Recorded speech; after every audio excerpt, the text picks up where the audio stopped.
First finalist అయ్యేందుకు కట్టు నిలబెట్టు అనే టాస్క్ ఇచ్చాడు బిగ్ బాస్. ఇందులో గెలవడానికి ప్లేయర్లు చేయాల్సిందల్లా తమకి ఇచ్చిన బ్లాక్స్తో ఎత్తైన టవర్ని నిర్మించి ఇంటి సభ్యులు విసిరే బాల్స్ నుంచి తమ టవర్ని బ్యాట్స్ సహాయంతో కూలకుండా కాపాడుకోవడాలి. ఈ టాస్క్కి సంజన సంచాలక్గా వ్యవహరించింది. అయితే ముగ్గురిలో ఎవరు ఎవరికి సపోర్ట్ చేయాలి అనేది ముందే డిసైడ్ అయిపోయినట్లు కనిపించింది. ఎందుకంటే రీతూ కోసం కేవలం ధీమాన్ ఒక్కడే నిలబడ్డాడు.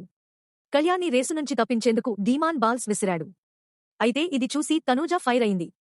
నేను కళ్యాణ్ని ఎవరు టార్గెట్ చేస్తారో వాళ్ళని టార్గెట్ చేస్తా అంటూ రీతూ టవర్పై బాల్స్ విసిరింది. తనూజతో పాటు రీతూను సుమన్, భరణి కూడా టార్గెట్ చేశారు. దీంతో ధీమాన్ ప్లేస్ మార్చి మళ్లీ ఇమ్ము కళ్యాణ్లపై బాల్స్ విసిరాడు.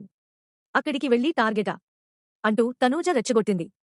ఎవరిని కొట్టాలో కూడా మీరే చెప్తారా ఏంటి అంటూ ధీమాన్ ఫైర్ అయ్యాడు. ఇక తనూజ విసురుతూ ఉంటే ప్లీజ్ తనూజ అంటూ రీతూ బతిమాలింది. వాడు తెలివిగా అక్కడికి వెళ్లి కొడితే ఊరుకుంటానా అంటూ తనూజ ఇంకా విరుస్తూనే ఉంది. దీంతో ప్లీజ్ తనూజ ప్లీజ్ ఇద్దరు కలిసి టార్గెట్ చేస్తున్నారు బిగ్ బాస్.